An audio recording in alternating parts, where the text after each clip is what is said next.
Bonjour à toi, chers zappeurs. Bienvenue dans le monde féerique du cinéma, des séries télé et de la musique. Pour ce 15e numéro de Zap ou pas, nous allons revenir sur un conte de fées made in Canada qui a fait capoter toute une génération. 40 ans de carrière, des millions de disques vendus, des fans partout dans le monde, il s'agit bien entendu de Céline Dion. Alors prépare tes bagages, nous allons traverser les continents. Ici, il n'est pas question de chance comme au casino de Vegas, mais bien de travail. Donc ne zappe pas.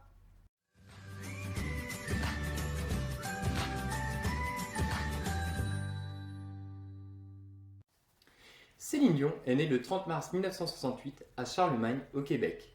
C'est la benjamine d'une fratrie de 14 enfants. Thérèse Tanguay et Adhémar Dion ont la passion de la musique. Tous les enfants baignent donc dedans.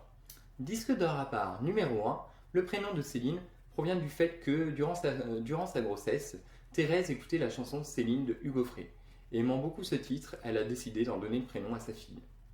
À 5 ans et demi, après avoir chanté aux noces de son frère Michel, Céline a dit à sa mère qu'elle chantera un jour Place des Arts, ce qu'elle fera plus tard. Céline à l'école est pas bonne élève, elle a la tête dans les nuages, elle ne retient pas ses leçons et en plus de ça, elle se fait harceler à l'école, elle se fait taper, etc. Donc elle est vraiment pas à l'aise là-bas et c'est vraiment dans son cocon familial qu'elle se sentira épanouie, entourée de ses proches, entourée d'amour et bien entendu de musique. D'ailleurs, sa sœur Claudette dira qu'elle connaît bien mieux ses chansons que ses leçons. À partir de ses 6 ans, elle chante au vieux baril le bar de sa sœur Claudette et de son père Adhémar. Le bar ne désemplit pas, les gens affluent pour voir Céline. À 12 ans, Céline dira à sa mère qu'elle ne souhaite pas faire autre chose que de chanter et annonce qu'elle veut devenir chanteuse. À 13 ans, Céline verra sa première chanson composée à la guitare par son frère Jacques et écrite par sa mère. Il s'agit bien entendu de Ce n'était qu'un rêve. Disque d'or à part numéro 2, la chanson sera enregistrée sur une cassette dans la cuisine. Et cette cassette va tout changer. 1981, la cassette arrive sur le bureau de René Angélil. Celui-ci ne l'écoute pas. Il faut savoir qu'à l'époque, René est sur la paille car Ginette Renault a mis fin à leur collaboration pour des accords artistiques. Donc il envisage de reprendre ses études de droit et de laisser tomber le management. Bref, la cassette n'est toujours pas écoutée. Puis Jacques, le frère de Céline, voyant que ils n'ont toujours pas été rappelés, appelle René à plusieurs reprises. Il finit par lui dire « Si vous aviez écouté la cassette, vous m'auriez rappelé aussitôt ». René finit par écouter et comprend, à l'écoute de cette cassette, qu'il a un talent en face de lui. Il appelle lui-même le clan Dion pour rencontrer Céline. Lorsqu'elle arrive dans la journée, il lui dit « Imagine-toi à la place des arts en train de me chanter ce titre ».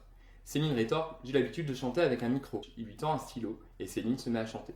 Subjugué, il hypothèque sa maison pour produire son premier disque. 8 jours après, Céline est en studio. Eddie Marnet, en entendant Céline, dira que c'est une voix qui vient du ciel et lui composera sa deuxième chanson, La Voix du Bon Dieu, qui sera également le nom de son premier album. 50 000 exemplaires se vendront au Canada de ce disque. S'en suivra très vite un second album de titres de Noël, vendu à 25 000 exemplaires, un petit succès. En 81, Céline enregistrera en tout 2 albums et fera sa première télé chez Michel Jasmin le 19 juin 1981.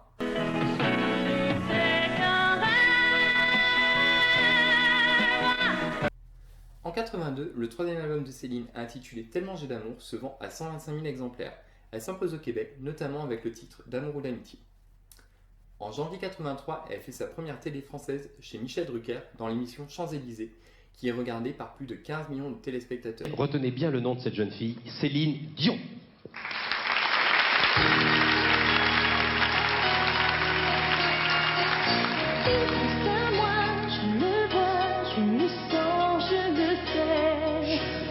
Toujours cette même année, elle sort son 4e album, Les Chemins de ma maison. 150 000 exemplaires trouveront preneur et ce sera la meilleure vente de l'année au Canada. En France, en 1983, son premier disque Du Soleil au cœur regroupe les meilleurs titres de ses 3 premiers disques canadiens et celui-ci se vend à 700 000 exemplaires, son premier gros succès français. En 1984, elle retourne chez Drucker.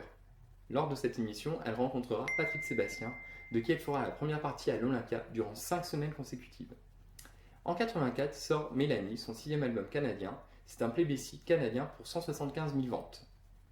En 1985, René commence à avoir un peu plus grand pour Céline et donc lui fait prendre des cours d'allemand, d'anglais, d'italien et d'espagnol. René va également la former au monde du showbiz et puis modifier sa dentition, essayer de faire en sorte qu'elle ait les cheveux un peu mieux coupés, etc.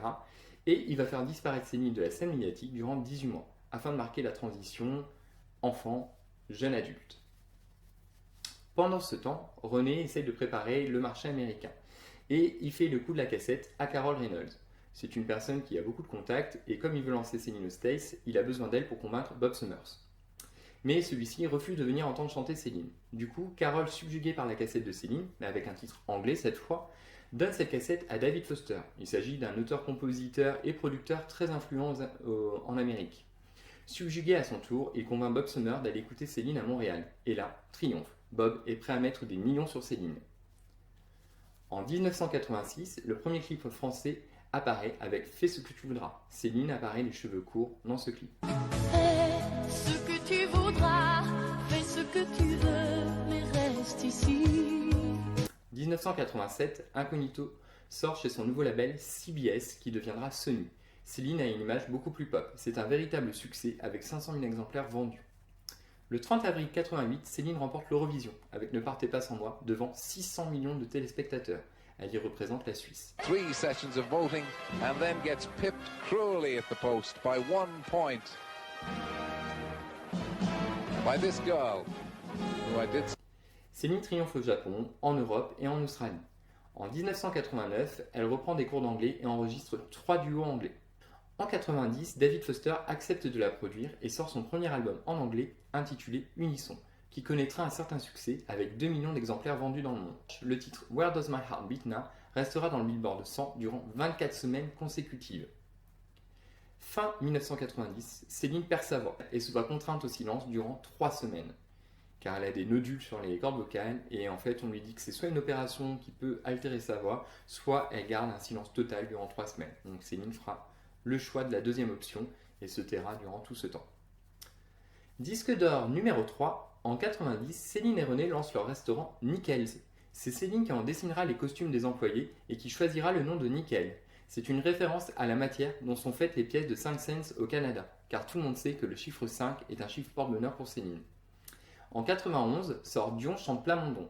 Il s'agit d'un album de reprise de Starmania avec 4 inédits, dont L'amour existe encore. Disque d'or numéro 4, Ziggy, sorti de cet album, la positionnera dans le top 50 durant 36 semaines, dont 7 semaines en deuxième position et 18 dans le top 10. En France, ce sera son plus grand succès depuis 1983 et son titre D'amour ou d'amitié. Au final, Dion chante Plamondon sera un gros succès avec 200 000 exemplaires vendus au Canada et 300 000 en France, pour un total mondial de 1,4 million à l'époque. En 92, Céline fait une belle percée aux États-Unis et au Royaume-Uni avec le titre phare Beauty and the Beast du film d'animation La Belle et la Bête. Elle chante en duo avec Peabo Bryson. Le titre remporte l'Oscar de la meilleure chanson originale, une première pour un film d'animation. Toujours en 92, le deuxième album anglais de Céline intitulé Céline sera un joli succès avec 4 millions vendus dans le monde. À partir de là, rien n'arrêtera Céline. Disque d'or numéro 5, Prince lui écrira le titre With These Tears. 30 mars 1993, lors de ses 25 ans, elle se fiance secrètement avec René. Le 2 mai 1993, meurt sa nièce Karine, atteinte de fibrose kystique. Céline lui dédiera le titre Vol sur l'album 2 et sera la marraine de l'association combattant cette maladie. Fin 1993, sort son troisième album anglais intitulé The Color of My Love. Il s'agit de l'album anglophone de la révélation et également de sa déclaration d'amour à René. Car René, jusque-là, insistera pour que Céline garde le secret de leur relation. Elle se confiera à une journaliste canadienne en disant qu'elle a une relation, sans déclarer de qui il s'agit et en ayant les larmes aux yeux et révélant que ce secret est un lourd poids à porter. Tu sais, quand t'es en amour, t'as hâte de le crier sur tous les toits des maisons. C'est dur à garder tout ça. Qu'à cela tienne, la réaction du public est très très bonne et l'album se vendra à 15 millions à l'époque, grâce notamment à sa reprise de The Power of Love qui se classera numéro 1 durant 4 semaines au Canada, en Australie et aux States. Disque d'or numéro 6, beaucoup pensent que The Power of Love est une chanson de Céline, tellement la reprise a supplanté l'original. Mais il n'en est rien, il s'agit d'un titre de Jennifer Rush. En 1994, elle rencontre Goldman chez les Enfoirés en chantant avec lui Là-bas. En 1994 toujours, Michael Jackson en personne l'invite à une émission hommage à la famille Jackson. Le 17 décembre 1994, Céline se dit oui à la basilique Notre-Dame de Montréal. C'est un moment magique et filmé par les télés.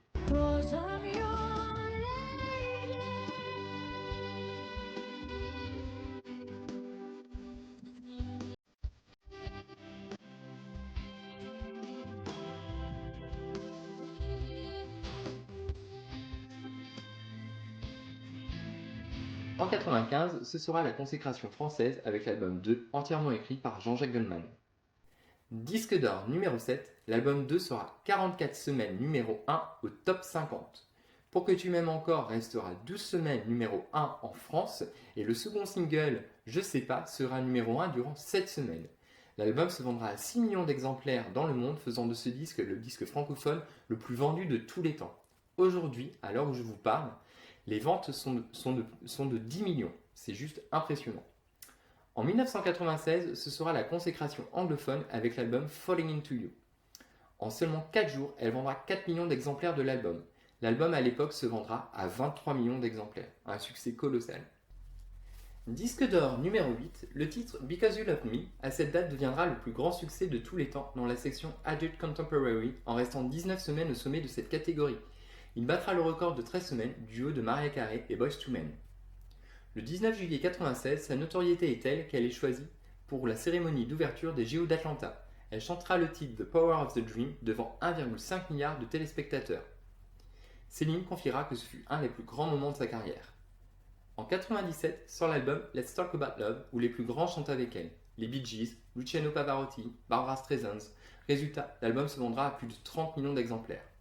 Et surtout, sur cet album, on retrouvera le titre phare du film Titanic, My Heart Will Go On. Le titre se vendra à plus de 18 millions d'exemplaires, faisant de lui un des plus grands succès de l'histoire. Disque d'or numéro 9, au départ, le film Titanic n'avait pas de chanson thème. James Cameron estimait qu'avoir une chanson en fin de film pouvait être jugé comme trop commercial. Du coup, James Horner, le compositeur, décidera d'aller contre cet avis et ira lui-même jouer la chanson à Céline. Cette dernière la refusera. C'est René qui insistera pour que Céline la chante. Elle fera une prise de voix et ce sera celle que tous les gens entendront. Merci René, un bon duo. En 1998, le deuxième album écrit par Goldman, S'il suffisait d'aimer, sort. L'album rencontre un très grand succès avec plus de 4 millions d'exemplaires vendus. 1998 toujours, Céline sort son premier album de Noël en anglais, These Are Special Times. L'album est un des albums de Noël les plus vendus au monde avec 11,5 millions d'exemplaires écoulés. La reine de Noël reste quand même cependant Mariah Carey avec Merry Christmas et ses 15 millions de ventes d'albums. 1999 sort une compilation All the Way a Decade of Song, écoulée à 22 millions d'exemplaires. On y retrouve un sublime duo virtuel avec Frank Sinatra. Cette même année, lors d'un concert à Montréal pour le passage à l'an 2000, elle annonce mettre sa carrière sur pause pour avoir un enfant et se consacrer aussi à René atteint d'un cancer de la gorge. L'après 2000 montrera un tournant dans les ventes d'albums de Céline qui seront moindres. En effet, je ne sais pas pourquoi, son départ de la scène médiatique fait qu'il y a vraiment un avant et un après 2000. Après, il faut garder en tête aussi que dans les années 2000, apparaît le streaming et que du coup, le marché du disque commence à s'effondrer sérieusement. Donc, en 2000, Céline et René renouvellent leur vœu de mariage à Vegas. 2001, elle sort son duo avec Garou intitulé Sous le vent qui sera numéro 1 en France. En janvier 2001, elle donnera naissance à René Charles. 2002, Céline effectue son retour avec l'album anglais A New Day Has Come. L'album sera un succès avec 12 millions de copies vendues dans le monde, mais en deçà des chiffres habituels comme je vous le disais tout à l'heure. Le 24 mars 2003, c'est une date importante puisqu'elle sortira son nouvel album One Heart et verra le lancement de sa résidence à Vegas. Au total, ce seront 600 shows qui seront prévus. L'album One Heart aux sonorités dance est un semi-échec par rapport à ses précédentes ventes, entre guillemets, car il ne se vendra qu'à 5 millions d'exemplaires et ne recevra pas de bonnes critiques. Toujours en 2003, mais côté France, cette fois, sortira sa troisième collaboration avec Goldman intitulée Couleur des hommes. Comme aux États-Unis, les chiffres français, bien que bons, baisseront fortement. L'album se vendra quand même à 1 million d'exemplaires dans le monde. 2004 sort Miracle, un album anglais concept autour des nourrissons. En effet, le fait que Céline soit maman, elle décide de faire une collaboration avec Anne Guedes, une photographe très connue pour faire des photos avec des bébés. Et du coup, ensemble, elles feront l'album Miracle. L'album sera le moins vendu de sa carrière, avec 2 millions d'exemplaires à son compteur. 2006, elle compose pour Marc Dupré le titre Tout près du bonheur. La même année, elle donne un concert de charité avec Elton John. En 2007 sort l'album français d'Elle, entièrement écrit par des femmes. C'est une réponse à l'album 2, écrit par Jean-Jacques Goldman. L'album ne rassemble pas, malgré un texte de Georges Sand dedans. Il se vendra quand même à 500 000 exemplaires. 2007 encore, mais sur le marché anglophone, sort l'album Taking Chances. L'album aux sonorités plus rock est boudé en France, mais pas dans le monde. Cet excellent album s'écoule à 3,5 millions d'exemplaires dans le monde. La tournée Taking Chances World Tour sera la 3e tournée la plus rentable de l'histoire. Après 700 concerts à Vegas, le contrat de Céline à Vegas prend fin le 15 décembre 2007. En 2008, elle accède au rang de compagnon de l'Ordre du Canada. Il s'agit de la plus haute distinction civile canadienne. En 2010, elle compose de nouveau pour Marc Dupré le titre Entre deux mondes. Octobre 2010 naîtront les jumeaux Nelson et Eddie, en hommage à Nelson Mandela qu'elle a rencontré et à Eddie Marnay, son premier compositeur après sa mère et son frère. Mars 2011, Céline retrouve Vegas avec un nouveau show intitulé Céline. C'est un contrat de 3 ans pour 70 représentations par an. Novembre 2012 sort sans attendre son nouvel album français qui sera son plus gros succès après S'il suffisait d'aimer. Le titre phare sera Parler à mon père, hommage à son papa Adhémar, disparu peu de temps avant. L'album comprendra un duo sublime avec Henri Salvador et un autre avec Johnny Hallyday. Il atteindra 1,5 million de ventes. Disque d'or numéro 10, la pochette de l'album a été dessinée par Aurore Destin, la nièce de Valéry Giscard d'Estaing. 2013, elle coproduit le spectacle de Véronique Dicker intitulé Bailey's Hotel and Casino. 2013 toujours, sort l'album Love Me Back to Life, son nouvel album anglais qui comporte notamment une collaboration avec Sia et Stevie Wonder. L'album, bien que bon, ne rencontrera pas un fort succès et se vendra à 1,5 million d'exemplaires. René étant malade à cette époque, la promotion en sera impactée et ça peut aussi expliquer le manque de succès de ce disque. 14 janvier 2016, René meurt de son cancer de la gorge.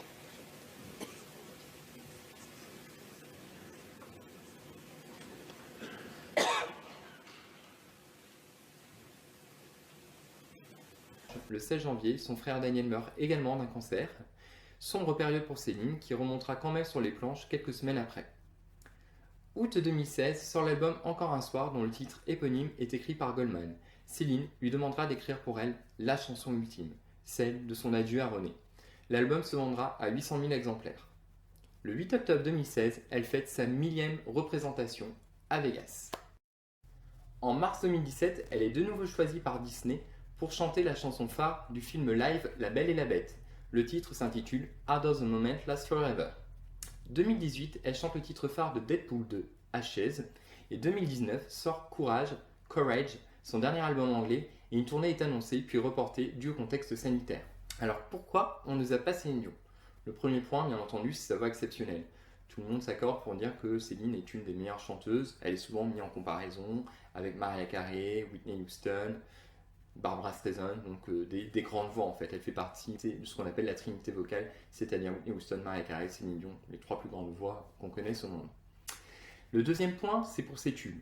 Qui n'a pas entendu ou un jour fredonné une chanson de Céline Dion, que ce soit Pour que tu m'aimes encore, S'il suffisait d'aimer, Ziggy pour les plus connus en français, Parler à mon père aussi, ou encore après des titres anglais comme My Heart Will Go On, Because You Love Me, I'm Alive, voilà. Donc Céline a derrière elle une planquée de tubes absolument phénoménale et à mon avis c'est la raison pour laquelle on ne la zappe pas parce que je pense que personne sur Terre ne la connaît pas ou ne connaît pas une de ses chansons. Le troisième point c'est pour sa vie parce que Céline Dion a réussi à créer avec ses fans une certaine proximité. Elle a fait le choix, ce qui peut lui être reproché, parce que beaucoup lui reprochent son manque de pudeur dans ses détracteurs, mais elle a fait le choix de tout dire de sa vie. Donc que ce soit partager son mariage, l'enterrement de René, ou sa fausse couche, ou ses difficultés à avoir des enfants. Elle a fait le choix de rien cacher, tout simplement pour ne pas être la cible des paparazzis, et pour pouvoir vivre, entre guillemets, plus sereinement. Donc c'est un choix discutable, mais pour le coup, je trouve que ça crée avec ses fans une certaine complicité et du coup, ben voilà, enfin moi personnellement, je suis Céline Dion depuis que depuis 95, donc j'avais 9 ans, et c'est vrai que j'ai toujours aimé suivre sa vie et que du coup, ben, ça ne me dérange pas en fait qu'elle montre autant. Ou ce que j'aime aussi, c'est le quatrième point, c'est sa simplicité. Parce que malgré le fait que ce soit une star de renommée internationale qui a reçu de multiples récompenses, qui a travaillé avec les plus grands artistes, ben, la raison pour laquelle je ne zappe pas Céline Dion, c'est que c'est parce que c'est aussi une personne qui a su rester simple. À son échelle, c'est quand même une personne accessible, simple, et qui se rend disponible pour son public et pour les gens qui l'entourent, pour son staff, etc. Et enfin, le cinquième point pour lequel j'apprécie et pour lequel il ne faut pas, à mon sens, zapper Céline Dion, c'est pour son sens du show.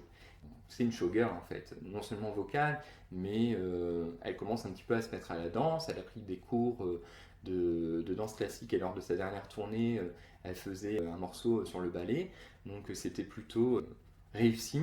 Et je trouve que voilà, Céline Dion, quand elle est sur scène, bah, elle envoie du poids, quoi. Elle envoie du poids. Il n'y a pas forcément de grands, comme Mylène Farmer, de grands aspects techniques derrière, des effets de lumière, des tableaux impressionnants, enfin, surtout en France, mais en tout cas, voilà, elle fait quand même le show, elle anime le truc et c'est vraiment appréciable. Après, on peut faire aussi le distinguo avec ses concerts à Vegas qui, pour le coup, sont quand même beaucoup plus techniques et là qui pourraient en effet se comparer avec des shows, par exemple à la Mylène Farmer, parce qu'il y a beaucoup plus de moyens qui sont mis à sa disposition. Mais après, c'est quand même quelqu'un qui prend le risque certaines fois de chanter, de faire des exercices vocaux. Je pense notamment au live du ballet à Bercy en 98 de mémoire. Donc voilà, et puis après à côté de ça, ben, c'est vrai que c'est une personne très complète. Ce qu'on pourrait lui reprocher, les raisons pour lesquelles, je pense, à mon sens, on pourrait zapper Céline Dion, c'est pour le côté miel de certaines de ses chansons, mais parallèlement, pareil, ça va plus se retrouver du côté français, je trouve, même si certains titres anglais le sont également. Mais si on prend le temps de chercher, et du coup, ce qui pour moi ne va plus être un inconvénient, c'est que si on prend le temps de chercher dans ses albums anglais, on découvre que Céline Dion est capable de tout chanter. Elle peut chanter du blues, elle peut chanter de la soul, elle peut chanter du rock, elle peut chanter de la pop, elle peut chanter du R&B, de la dance, etc. Donc en fait, elle a vraiment été dans plusieurs registres tout au long de sa carrière. Et malheureusement, c'est vrai qu'il y a beaucoup de titres qui ne sont pas connus dans ces albums anglais qui sont passés inaperçus parce qu'ils n'ont pas été exploités et qui sont pourtant de véritables pépites. Et ça, justement, ça va m'emmener à mon top 20. J'ai décidé de vous proposer un top 10 de, selon moi, ces 10 meilleurs titres français et un top 10 de ces 10 meilleurs titres anglais. En sachant que pour ce classement, j'ai fait le choix de ne pas choisir les titres connus comme Heart Will Go On, Pour que tu m'aimes encore, etc. parce que ce sont des titres archi entendus et du coup, je pense que c'est pas forcément ce qui peut être le plus révélateur. Si on a envie de découvrir Céline, je pense que les titres que je vais vous donner peuvent être intéressants parce que ça vous donnera une autre vision de ce qu'elle propose habituellement et de ce qu'on connaît d'elle. Donc c'est parti! C'est donc parti pour le top 20. En sachant que je n'ai pas classé les titres, j'ai choisi les 10 meilleurs titres français selon moi et les 10 meilleurs titres anglais, mais ils ne sont absolument pas classés, donc ne tenez pas compte de l'ordre. La 10e position reviendra à Je cherche l'ombre.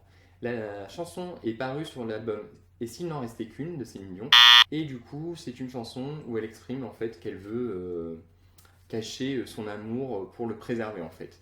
Et du coup, c'est une magnifique chanson aux sonorités un petit peu médiévales et celtiques, je trouve. Et c'est vraiment un très beau titre que je vous invite à découvrir.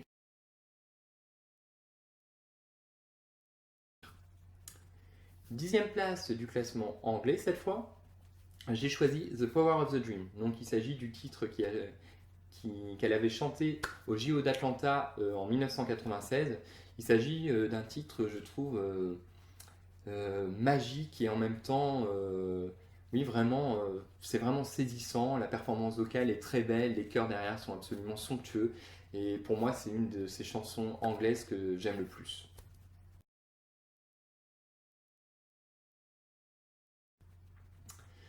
Côté français, 9e position, j'ai choisi L'amour existe encore. Alors, c'est une chanson originale qui est apparue sur l'album Dion chante Plamondon.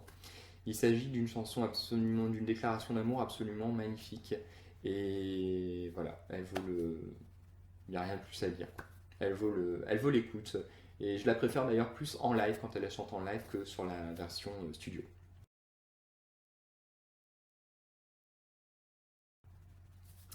Côté anglais, nous allons pour la 9e position parler de The Hard Way, qui apparaît sur l'album Courage. Donc il s'agit d'une chanson très, très envolée, où vraiment la performance vocale de Céline est absolument impressionnante. Moi, la première écoute, je savais que pour l'album Courage, LP avait composé un titre pour Céline. Je pensais que c'était celui-ci, et en fait, pas du tout. Donc c'est vrai qu'il y a vraiment une sonorité LP dans ce son, et c'est vraiment un très très bon son pop.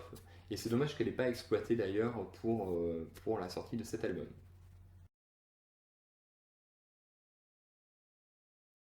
8e position du classement français, nous allons aller sur l'album Incognito avec le titre D'abord c'est quoi l'amour. C'est une chanson romantique, donc c'est vrai que là on rejoint un petit peu ce que Céline sait très bien faire, c'est-à-dire des chansons d'amour. Et là pour le coup, bon ben voilà, c'est vraiment une chanson romantique, ça tranchera pas de ce qu'elle fait habituellement, mais par contre je trouve que l'instrumentalisation, bien que ce soit un vieux titre, et les paroles sont absolument somptueuses. Donc pour moi, D'abord c'est quoi l'amour est absolument un titre incontournable de la carrière française de Céline Dion.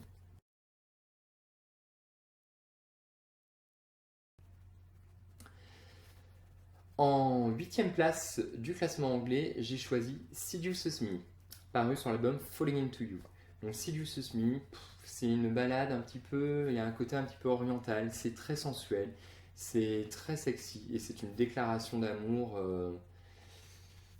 à l'homme qu'elle aime et c'est juste absolument fantastique. Il y a une certaine retenue, il y a un côté un petit peu éraillé dans sa voix et par moments et franchement cette chanson est absolument magnifique.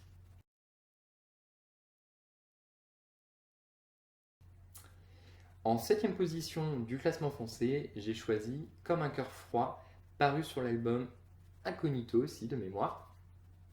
Donc en fait Comme un cœur froid j'aime bien parce que ça reste aussi toujours dans le répertoire français. Céline Dion a toujours fait des ballades, hein, donc il n'y a pas vraiment de choses particulières à signaler. En revanche j'aime beaucoup l'instrumentalisation parce qu'il y a un côté un petit peu blues et du coup je trouve que ce titre est absolument beau et tranche par rapport aux autres titres de l'album. Donc l'album était déjà très très bien produit, mais Comme un cœur froid est aussi une très très belle chanson d'amour.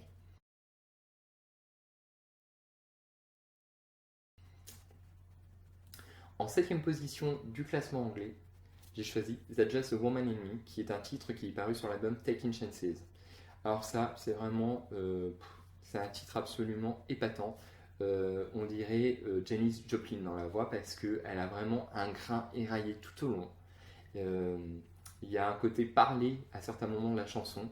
C'est vraiment quelque chose qu'elle n'a pas l'habitude de faire. Et franchement, Céline, mais j'espère vraiment qu'elle prendra des risques comme ça de créer des albums anglais où elle sortira du registre habituel des chansons amoureuses qu'elle peut faire, qu'on peut trouver sur ses albums anglais, en allant justement vers des titres de ce calibre-là, parce que c'est vraiment un titre absolument formidable. That's Just a Woman in Me, c'est la note finale est juste extraordinaire, et puis cette voix cassée, c'est juste impressionnant. Et on retrouvera justement cette voix cassée dans le prochain titre anglais dont je vous parlerai.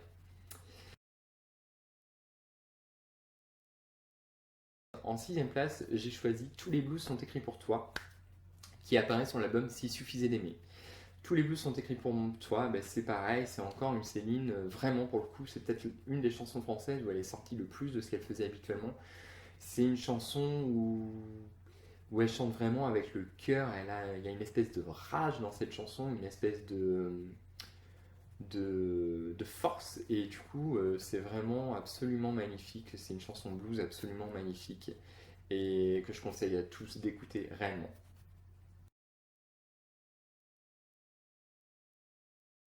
Côté anglais, pour la 6e place, nous allons choisir la chanson Your Light, parue sur l'album Falling Into You. Donc Your Light, c'est une chanson un peu soul, je dirais,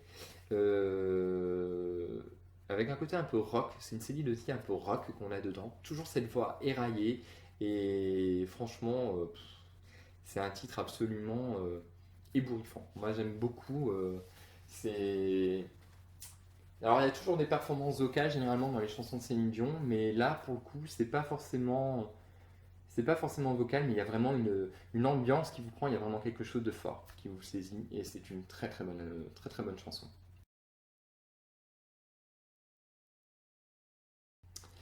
Côté français, en 5e place, j'ai choisi un live qui était paru sur son live à Bercy, qui s'intitule Quand on n'a que l'amour. Bon, ben voilà, la chanson déjà à l'origine est une chanson absolument magnifique et reprise par Céline pour clôturer le spectacle live à Bercy. Ben, c'est juste un des plus beaux moments de scène qu'elle ait fait. Et voilà, il n'y a rien de plus à ajouter.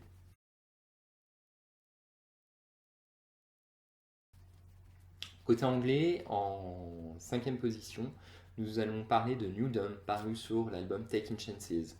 Alors New Dawn, c'est une chanson un petit peu, c'est une chanson gospel, sonorité gospel, où la voix de Céline au début est très sombre, très grave. Et puis après, bon ben voilà, il y a des démonstrations un peu plus vocales, il y a des chœurs derrière, et ça fait vraiment, on pourrait vraiment chanter cette chanson dans une église comme un titre de gospel, quoi. Et c'est vraiment absolument magnifique. Et je vous invite également à écouter ce titre.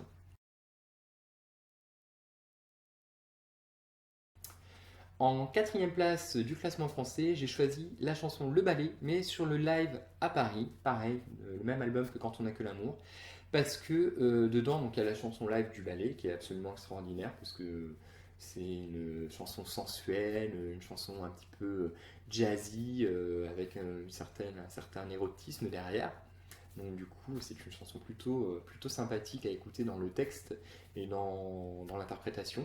Et puis à la fin de cette chanson, en fait, Céline fait des exercices vocaux, en fait, et avec chacun de ses musiciens, elle présente chacun de ses musiciens, et ces musiciens font une démonstration musicale, et elle fait la même chose vocalement. Et du coup, dans certains exemples, et du coup, ça reste un moment quand même mythique. C'est là où tu dis que Céline, sa voix, c'est plus qu'une voix, quoi. C'est un instrument de musique en fait. Donc c'est absolument épatant. Et la chanson, du coup, fait 10 minutes.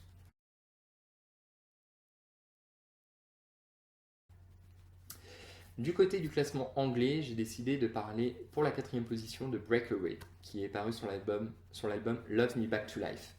Breakaway, rares sont les chansons qui m'ont fait pleurer à la première écoute. J'ai le souvenir de Hurt de Christina Aguilera que j'avais entendu pour la première fois à la radio en voiture, qui m'avait absolument bouleversé. Et Breakaway, c'était pareil, j'étais chez moi, je découvrais pour la première fois l'album Love Me Back to Life, j'étais assis au bout de table, et puis à ce moment-là, j'ai vu quelque chose d'un peu difficile. Et j'ai écouté cette chanson qui parle d'une rupture, d'une personne qui ne peut pas se résilier à laisser partir l'autre. Et dedans, il y a beaucoup de démonstrations vocales, mais il y a un côté éraillé, il y a une telle sensibilité, une telle émotion dans ce titre, que c'est peut-être pour moi une de ses plus belles chansons américaines, quoi. Franchement, c'est la chanson de rupture par excellence, la chanson d'amour ultime, je pense, de son répertoire anglais.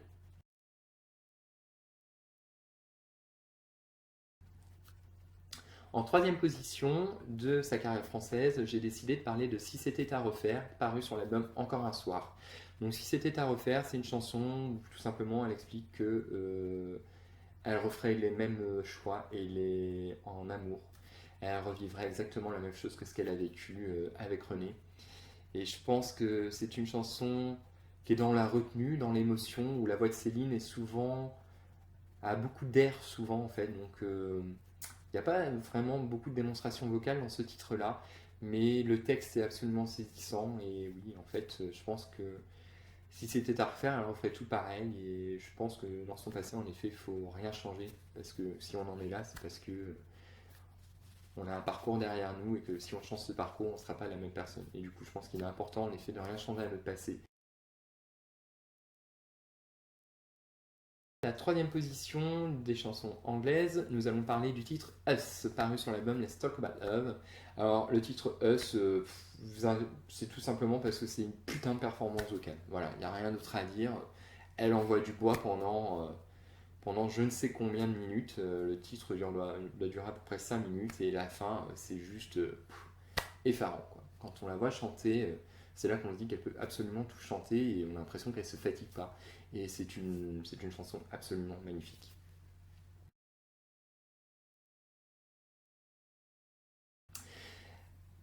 Avant-dernière chanson du classement français, j'ai choisi sa reprise de Ne me quitte pas, qu'elle a d'abord chanté à Vegas et qui est ensuite paru sur l'album Sans attendre. Franchement, voilà, c'est une chanson qu'elle a chantée pour René. Elle était dans une tenue blanche à Vegas et la critique l'a ovationnée d'ailleurs pour cette reprise. Et en effet, il y a beaucoup de retenue, beaucoup d'émotions. Et le moment parlé à la fin où elle dit « Laisse-moi devenir l'ombre de ton ombre, l'ombre de ton chien ». C'est vraiment un moment suspendu dans le temps. Et je pense que c'est pour ça que cette chanson a sa place parmi ces 10 meilleures chansons françaises à mon sens. Avant-dernière place, A Song for You pour le classement américain. Ce titre est paru du coup sur l'album Taking Chances. Il s'agit d'une chanson soul, et tout en retenue, où Céline dédie une chanson à l'être qu'elle aime le plus. Et il y a beaucoup de nuances, beaucoup de retenue dans ce titre. Et tout est calme en fait. Et c'est une déclaration d'amour dans le plus simple appareil, dans la plus grande retenue, contrairement par exemple à Breakaway ou Seduces Me, qui sont des chansons d'amour où elle donne beaucoup. Là, pour le coup, Song for You, c'est une chanson dans la retenue, mais vraiment une chanson magnifique.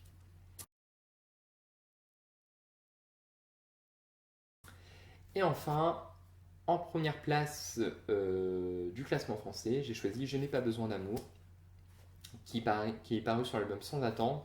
C'est une chanson simple, et c'est là où vous voyez toute la force de Céline. C'est qu'aussi, dans les raisons pour lesquelles je pense qu'on ne zappe pas Céline, c'est tout simplement parce que Céline peut chanter des chansons, des textes extrêmement simples, se les approprier et y mettre beaucoup d'émotions.